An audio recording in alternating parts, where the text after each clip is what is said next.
Well, thank you for joining us. We're still in John 14, verse 26. It's talking about the Holy Spirit teaching us all things. Yesterday we talked about the Holy Spirit teaches us who we are. Who am I? Today, I want to talk about the Holy Spirit teaches us about relationship. About our relationship.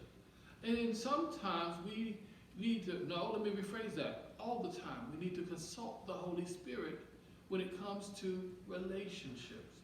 Because there are relationships that are going to be in our lives that's going to be for our good. And sometimes there are other relationships that are here to distract and to take us places that God has not called us to be. So the good news is we have the Holy Spirit to help us discern the relationship. So we'll know the relationships that we should foster, the relationships that we should cling to, the relationships that God has placed in our lives to help us grow. Sometimes God puts people in our lives to help us and to take us to the next level, to take us to places that we are outside of our comfort zone, those places that is calling us to go a little higher. He puts us around people that challenge us.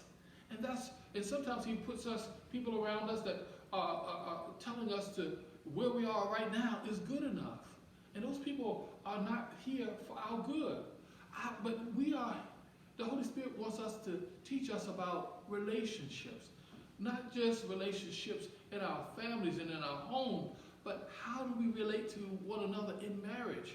How do we relate to people on our jobs? How do we relate to people in our church? How do we relate to people in our community? How do we relate to people in the store? Wherever we go, we're constantly in relationship. And the Holy Spirit is there to whisper in our ear, to guide and lead us, and show us what God has in mind for our relationships. Let us allow the Holy Spirit to continue to teach us about those relationships.